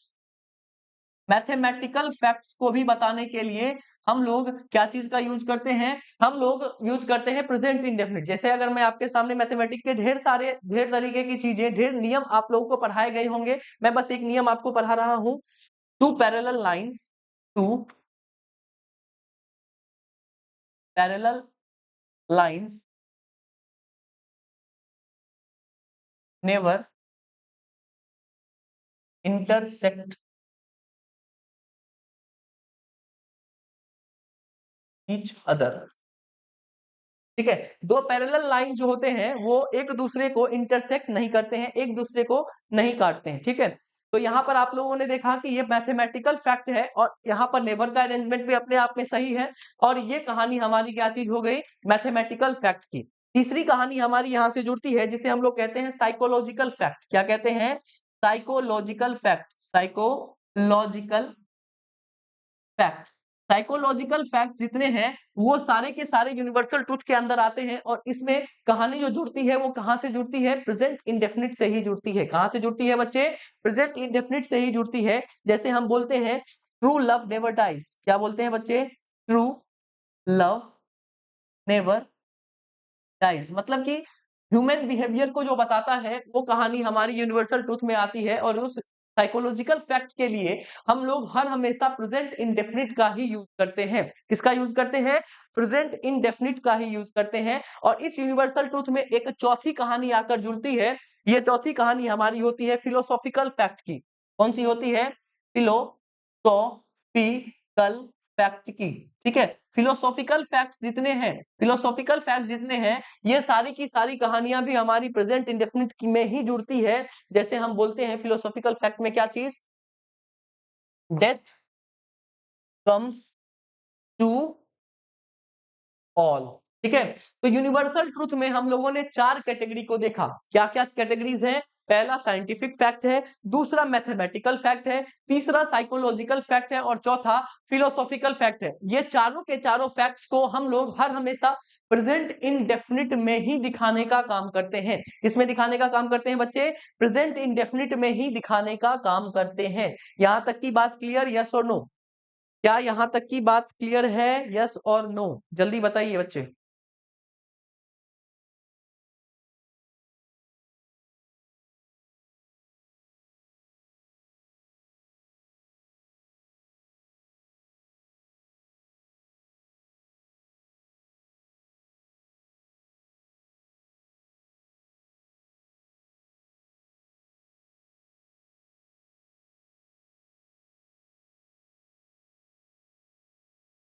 चलिए, बढ़िया है।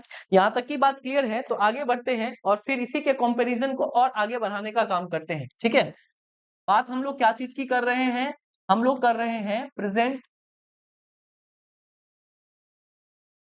इंडेफिनिट वर्सेस प्रेजेंट कॉन्टिन्यूअस की। ठीक है, present indefinite versus present continuous की हम लोग बात कर रहे हैं। जब भी हम इस प्रेजेंट इंडेफिनिट की बात करते हैं तो इसका एक तीसरा नियम हमारे सामने आता है और ये हमें क्या चीज बताने में काम करता है? तो यह मेंशन करने का काम करता है टू मेंशन। यह मेंशन करने का काम करता है कोटेशन को। अ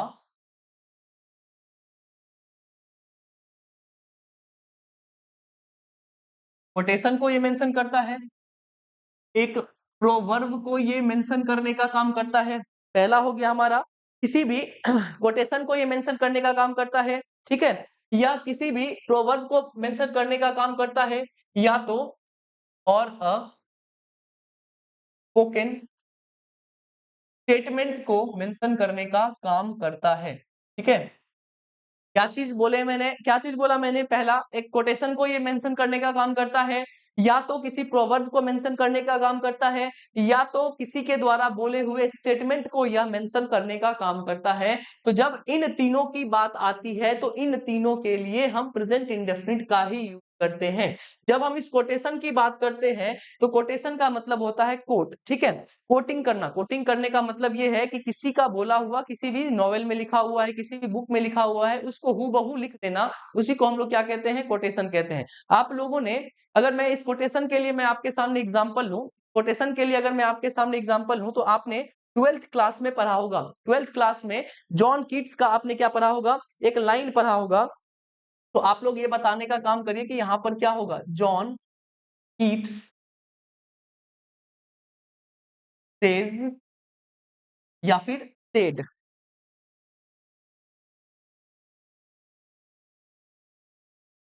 a thing of beauty is Joy for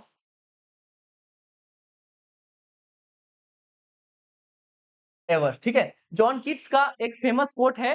क्या है? A thing of beauty is Joy for ever. आपने ट्वेल्थ क्लास में इस बात को पढ़ा होगा। ठीक है, और इस बात को अगर कहना है तो ये जॉन कीट्स के द्वारा बोला गया कोट है, तो हम इसे हर हमेशा किसमें रखेंगे बच्चे?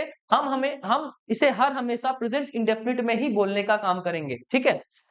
अगर हम इस प्रोवर्ब की बात करें अगर हम इस प्रोवर्ब की बात करें, तो प्रोवर्ब का मतलब क्या होता है? किसी चीज में आए हुए स्टोरी का मोरल क्या है? ठीक है, मोरल ऑफ अ स्टोरी क्या होता है? हमारा प्रोवर्ब होता है कि इस कहानी से हमें क्या सीख मिलती है, उसे हम क्या कहते हैं? प्रोवर्ब कहते हैं। अगर हम इस प्रोवर्ब का आपके सामने एग्जांपल लूं, तो आपने बहुत बार सुना होगा, क्या चीज सुना होगा? Slow slow and study. ठीक है, स्लो एंड स्टडी आपने सुना होगा कि कछुआ और किसकी कहानी थी? कछुआ और मगरमच्छ की कहानी थी जी। कछुआ और इसकी कहानी थी, slow and study wins the race. ठीक है, आपने ये कहानी सुनी होगी, slow and study wins the race. ठीक है, ये कहानी किसकी थी? कछुआ और मगरमच्छ की कहानी थी। उसमें आपने ये मोरल ऑफ स्टोरी पढ़ा होगा। तो कछुए और खरगोश की कहानी थी, जिसमें कौन जीतता है? कुत्ता आकर जीतता है। कछुए और खरगोश की कहानी में कुत्ता आकर जीतता है, तो कछुआ आकर जीतता है। आपने ये कहानी पढ़ी है, और ये हमारा क्या हुआ? एक प्रोवर्ब हुआ। प्रोवर्ब का मतलब होता है मोरल ऑफ अ स्टोरी। ठीक है, उस स्टोरी से आपको क्या सीखने के लिए मिलता है, उस स्टोरी से आपको क्या सीखने के लिए मिलता है, वो कहानी बताता है हमारा प्रोवर्ब। और प्रोवर्ब को हर हमेशा हम लोग किस चीज में रखते हैं? प्रेजेंट इंडेफिनिट में रखने का काम करते हैं। अब आया स्पोकन स्टेटमेंट। अब आया स्पोकन स्टेटमेंट। स्पोकन स्टेटमेंट का मतलब होता है बच्चे, स्पोकन स्टेटमेंट का मतलब होता है कि जब कोई फेमस आदमी, जब कोई फेमस व्यक्ति, परिचित व्यक्ति वो अपना कुछ बोले, ठीक है, वो कुछ बोले, तो हम उसके स्टेटमेंट को किस में बताते हैं? प्रेजेंट इंडेफिनिट में बताते हैं। बताइएगा, मैं आपके सामने लिख रहा हूं कि डैश सेज या सेड। करो या मरो का नारा किसने दिया था जी? डू और डाई। ठीक है, बताइए किसने कहा था डू और डाई, करो या मरो, किसने कहा था? तो आपको पता है, ये हमारे महात्मा गांधी जी ने कहा था। तो गांधी, अब सेज या सेड होगा, तो गांधी जी तो अब रहे नहीं, लेकिन उनका स्टेटमेंट अभी भी हमारे दिलों में है, अभी भी हम लोग उनको याद करते हैं। तो हम हर हमेशा इसे किसमें रखने का काम करेंगे? हम इसे हर हमेशा प्रेजेंट इंडेफिनिट में ही कहने का काम करेंगे। गांधी सेज डू और डाई। ठीक है, यहां तक की बात सबको क्लियर है? यस और नो में जवाब दीजिएगा बच्चे। यहां तक की बात सबको क्लियर है?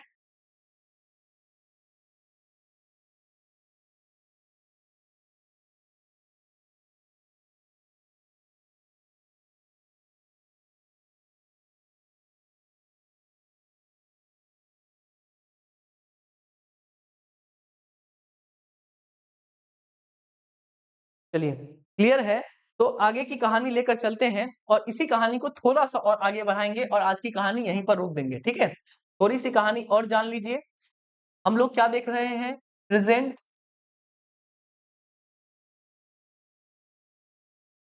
इंडेफिनिट वर्सेस प्रेजेंट कॉन्टिन्यूअस की कहानी को हम लोग देख रहे हैं। तो हमने अभी तक देखा प्रेजेंट इंडेफिनिट को हम किस तरीके से यूज करते हैं। ठीक है, अब बात आती है प्रेजेंट कॉन्टिन्यूअस की। बात किसकी आई बच्चे? प्रेजेंट कॉन्टिन्यूअस की। अगर हम इस प्रेजेंट कॉन्टिन्यूअस की बात करते हैं, तो प्रेजेंट कॉन्टिन्यूअस टेंस हमें क्या चीज को मेंशन करने में मदद करता है? तो यह मेंशन करता है to mention a live action. To mention a live action, यह लाइव एक्शन को मेंशन करने का काम करता है। जैसे कि अभी आप लोग मेरे से क्या पढ़ रहे हैं? टेंस पढ़ रहे हैं। जैसे कि आप लोग अभी मेरे से क्या पढ़ रहे हैं बच्चे? टेंस पढ़ रहे हैं। यह एक क्या है? लाइव एक्शन है। इस लाइव एक्शन को अगर हम समझें, तो मैं जो बोल रहा हूं वो कहानी आप लोगों के पास पहुंच रही है। इसी को हम लोग क्या कहते हैं? लाइव एक्शन कहते हैं। और अगर इसे कायदे से समझा जाए, तो हम बोलेंगे at the time of speaking, वो कहानी जो at the time of speaking में चल रही हो, at the time of speaking में चल रही हो, उसी को हम लोग क्या कहेंगे, लाइव एक्शन। और इस कहानी को बताने के लिए हमें किसकी जरूरत पड़ती है, प्रेजेंट कॉन्टिन्यूअस टेंस की जरूरत पड़ती है। और जब हमें लाइव एक्शन को बताना है, जब हमें इस लाइव एक्शन को बताना है, तो इस लाइव एक्शन को बताने के लिए भी हमें किसी कीवर्ड की जरूरत पड़ेगी। हमें किसकी जरूरत पड़ेगी बच्चे, कीवर्ड्स की जरूरत पड़ेगी। और इसके लिए कीवर्ड्स क्या सब हो सकते हैं, तो कीवर्ड्स हो सकते हैं, नाउ हो सकता है, राइट नाउ हो सकता है, ठीक है। इसके बाद एट दिस टाइम हो सकता है। इसके बाद क्या हो सकता है, तो करेंटली हो सकता है।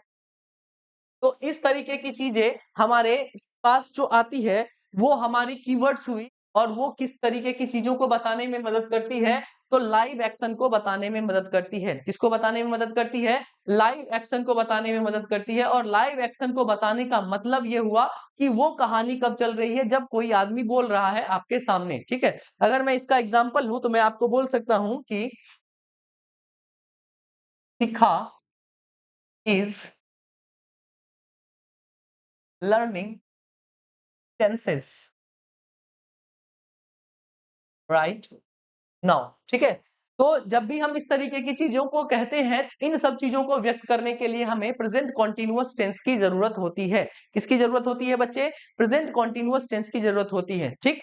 अब अगर अगर इसके आगे बढ़ा जाए और इसके आगे एक और चीज समझा जाए इसी प्रेजेंट कॉन्टिन्यूअस का और क्या रोल है, तो इसका दूसरा रोल ये होता है, तो ये मेंशन करता है, ये मेंशन करने का काम करता है, टू मेंशन अ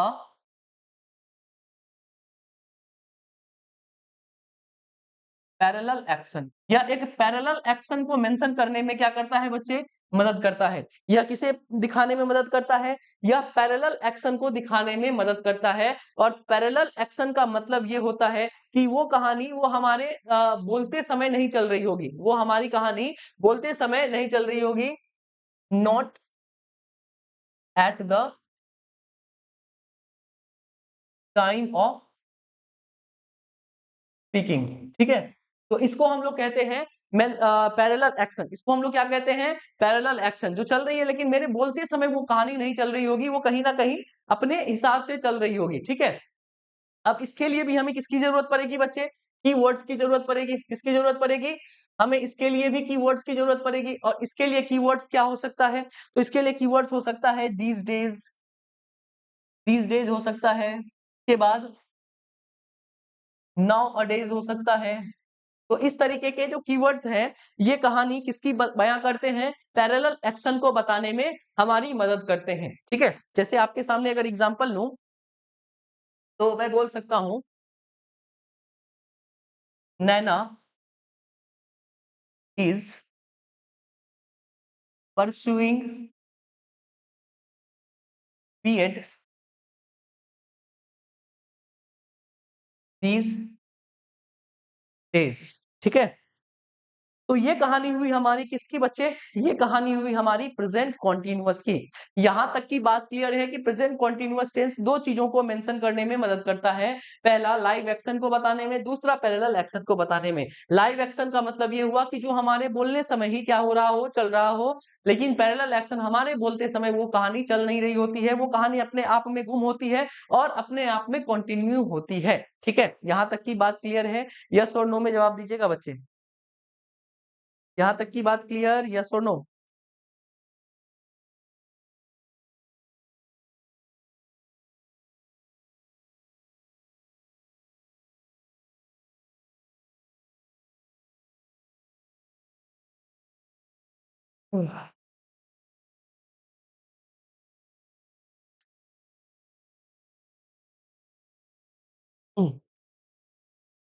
कुछ सेंटेंसेस आपके सामने लिख रहा हूं, उसके ऊपर थोड़ा सा गौर फरमाइएगा, ठीक है। कुछ सेंटेंसेस मैं आपके सामने लिख रहा हूं, इसके ऊपर थोड़ा सा गौर फरमाइएगा।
आपके सामने 7 सेंटेंसेस लिखे हुए हैं। इन सातों सेंटेंसेस को थोड़ा सा देखने की जरूरत है। इसे देखिए और समझिए कि यहाँ पर क्या कहानी चल रही है। तो आप लोगों को एक कहानी यहाँ पर समझ में आ रही होगी कि यहाँ पर जो टेंस लिखा हुआ है उस टेंसेस में कुछ ना कुछ गड़बड़ी है। इन सेंटेंसेस में वर्ब के साथ कोई ना कोई प्रॉब्लम चल रहा है। इनमें कोई ना कोई प्रॉब्लम चल रहा है, वो भी किसके साथ? वर्ब के साथ प्रॉब्लम चल रहा है। ठीक है, तो यहाँ पर एक कॉन्सेप्ट चलता है। वो कॉन्सेप्ट क्या चीज का चलता है? तो हम लोग the following verbs are generally used in present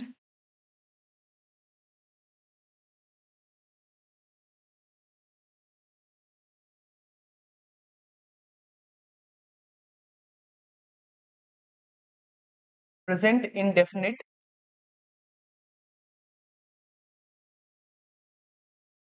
in place of present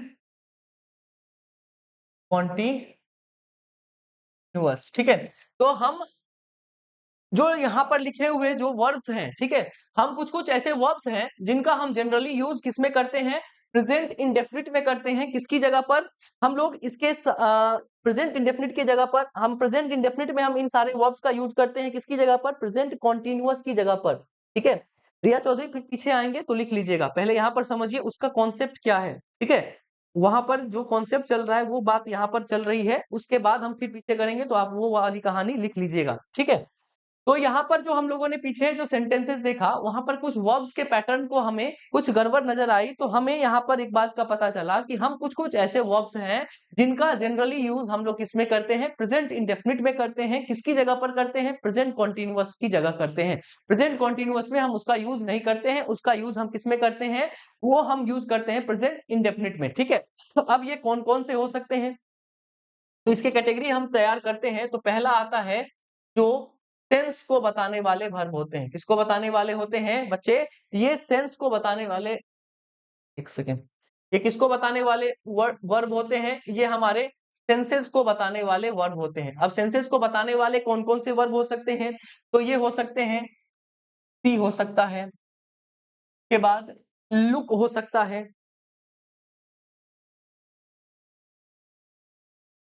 test हो सकता है, टच हो सकता है। ठीक है, तो इस तरीके के जितने भी वर्ब्स हैं वो हमारे किस में आते हैं? वो हमारे आते हैं प्रेजेंट इंडेफिनिट में ही हम लोग यूज करते हैं, जो सेंसेस को बताने वाले होते हैं। सी हो गया, टेस्ट हो गया, टच हो गया। इसके बाद हम लोग क्या करते हैं बच्चे? स्मेल भी करते हैं। तो स्मेल भी हमारा एक ऐसा वर्ब है जो किसमें यूज होता है? प्रेजेंट इंडेफिनिट में ही यूज होता है।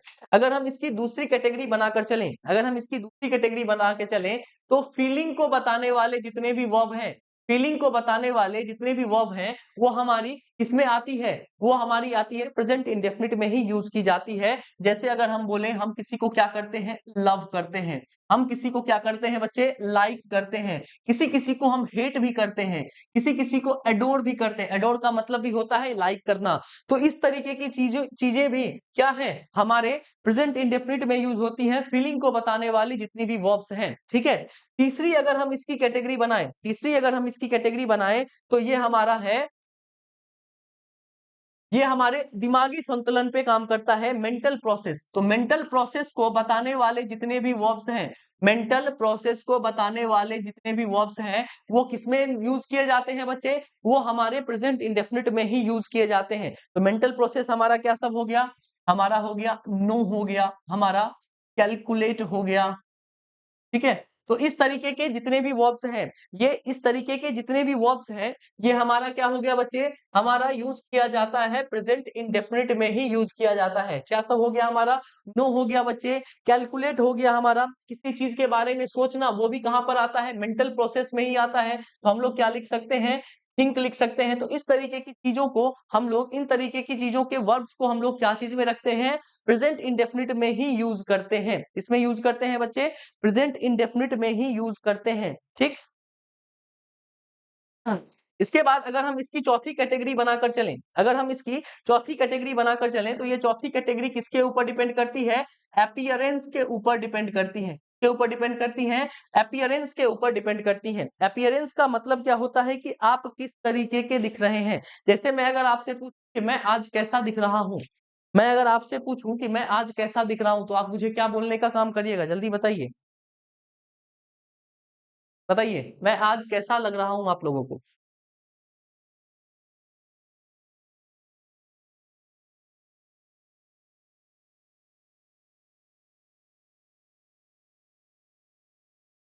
बढ़िया, ठीक है। तो अपीयरेंस में भी हम लोग क्या चीज का यूज करते हैं? अपीयरेंस को दिखाने के लिए भी हम लोग क्या चीज का यूज करते हैं बच्चे? तो हम लोग यूज करते हैं प्रेजेंट इंडेफिनिट में ही हम अपीयरेंस दिखाने वाले जो भी वर्ब्स हैं उसे हम यूज करते हैं प्रेजेंट इंडेफिनिट में। जैसे हो गया हमारा क्या चीज? हम बोलते हैं लुक, उसके बाद हो गया हमारा अपीयर, ठीक है। उसके बाद हमारा क्या हो गया? सीम हो गया, के बाद रिजेंबल हो गया। तो इस तरीके की चीजें जो है जो अपीयरेंस को दिखाती है, ठीक है।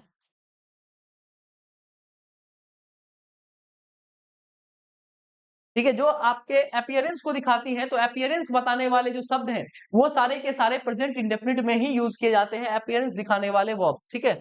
अगर हम इसकी पांचवी कैटेगरी बनाकर चलें, तो जो भी हमारा पोजीशन है, पोजीशन का मतलब होता है अधिकार दिखाने वाले जितने भी वर्ब्स हैं, हम उसका यूज किसमें करते हैं? प्रेजेंट इंडेफिनिट में ही करते हैं। जैसे हो गया हमारा हैव हो गया, हमारा क्या हो गया? पोजेस हो गया, उसके बाद हमारा क्या हो गया? वांट हो गया। तो ये जो भी शब्द है, ठीक है, वांट हो गया, उसके बाद हमारा क्या हो गया? नीड हो गया, हमारा क्या हो गया? ऑन हो गया। तो ये सारे जितने भी वर्ब्स हैं यह भी किसमें यूज किए जाते हैं? वो यूज किए जाते हैं हमारे प्रेजेंट इंडेफिनिट में, ठीक है। पहला हो गया हमारा सेंसेस बताने वाले वर्ब्स, दूसरा हो गया हमारा फीलिंग बताने वाले वर्ब्स, तीसरा हो गया मेंटल प्रोसेस को बताने वाले वर्ब्स, चौथा हो गया अपीयरेंस को बताने वाले वर्ब्स, और पांचवा हो गया हमारा पोजीशन को बताने वाला वर्ब्स। इन सारी चीजों को हम लोग, इन सारे वर्ब्स को हम लोग प्रेजेंट इंडेफिनिट में ही यूज करते हैं। जो इन सब चीजों में फिट ना बैठे, जो इन सब चीजों में फिट ना बैठे, उसे हम लोग क्या कहते हैं? मिसलेनियस। उसे हम लोग क्या कहते हैं? मिसलेनियस। क्या कहते हैं? मिसलेनियस, ठीक है। तो मिसलेनियस जो इसमें ना फिट बैठे उसे हम लोग क्या कहते हैं बच्चे? मिसलेनियस कहते हैं, ठीक है। और मिसलेनियस वाले शब्द भी किसमें यूज किए जाते हैं? प्रेजेंट इंडेफिनिट में ही यूज किए जाते हैं। और मिसलेनियस शब्द कौन सब हो गए? तो मिसलेनियस शब्द हो गए हमारे इक्वल हो गए, उसके बाद हो गया हमारा मैटर हो गया। ये जो वर्ड्स हैं ये मिसलेनियस कैटेगरी में आते हैं। और इन सारे वर्ड्स का भी यूज हम लोग किस चीज में करते हैं बच्चे? हम लोग इन सारे वर्ब्स का यूज प्रेजेंट इंडेफिनिट में ही करते हैं। अब बात आती है यहाँ पर, अब बात आती है यहाँ की। मैं जहां जहां अंडरलाइन कर रहा हूं उन सारे वर्ब्स को ठीक करिए और आप इसकी कैटेगरी बताने का काम करिएगा कि ये कैटेगरी कहाँ से उठकर आई है, ठीक है। ये कैटेगरी कहाँ से उठकर आई है, मतलब कि कौन सेंस बताने वाला वर्ब है, कौन पोजीशन बताने वाला वर्ब है, कौन फीलिंग को बताने वाला वर्ब है, कौन आपका मिसलेनियस कैटेगरी का वर्ब है, ठीक है। तो आप बताने का काम करिए जल्दी।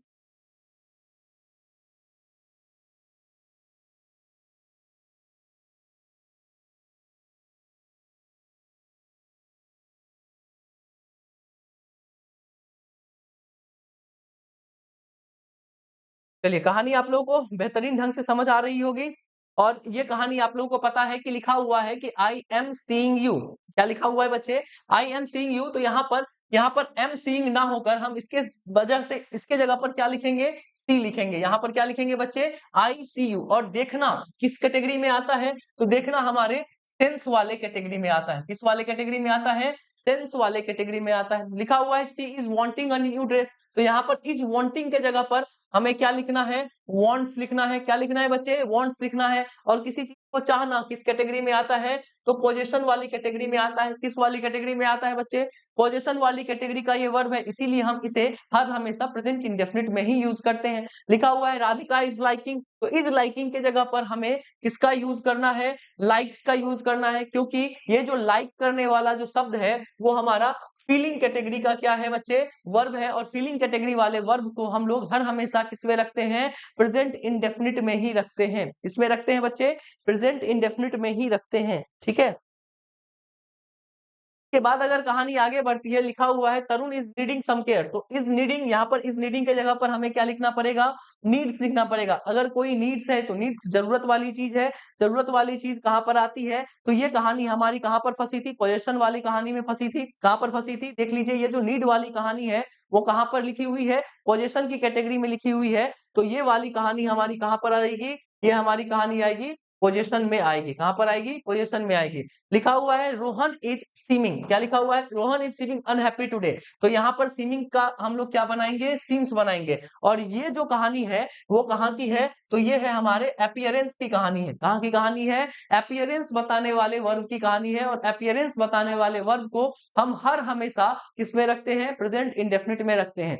लिखा हुआ है it is not mattering to us, तो सबसे पहले हम यहाँ पर क्या करेंगे, इज नॉट को हटाएंगे और लिखेंगे इज नॉट, और मैटरिंग को हटाकर क्या लिखेंगे, डज नॉट मैटर, क्या लिखेंगे, डज नॉट मैटर। और ये जो हमारा मैटर है वो मिसलेनियस कैटेगरी का क्या है, वर्ब है। मिसलेनियस कैटेगरी के भी वर्ब को हम लोग कहां पर रखते हैं, हम लोग रखते हैं इसको किसमें बच्चे, प्रेजेंट इंडेफिनिट में रखते हैं। लिखा हुआ है ऑरेंज इज टेस्टिंग बिटर, ठीक है, ऑरेंज इज टेस्टिंग बिटर, तो इस टेस्टिंग के जगह पर हमें क्या लिखना पड़ेगा, टेस्ट बिटर। और ये जो टेस्ट है वो हमारे किस कैटेगरी का सदस्य है, तो ये हमारे सेंस वाले कैटेगरी का सदस्य है। ठीक है, तो यहां तक की बात सबको क्लियर है, यस और नो में जवाब दीजिए बच्चे। यहां तक की बात क्लियर है, यस और नो में जवाब दीजिए जल्दी। अगर यहाँ तक की बात क्लियर है तो आज की कहानी हम लोग यहीं तक रखेंगे, और कल की कहानी हम लोग एक नई शुरुआत के साथ लेकर चलेंगे, और आगे इसी कॉम्पिटिटिव एनालिसिस को हम लोग आगे बढ़ाएंगे। यहाँ तक के लिए आप लोगों का बहुत बहुत धन्यवाद, बहुत बहुत आभार बच्चे। जय हिंद।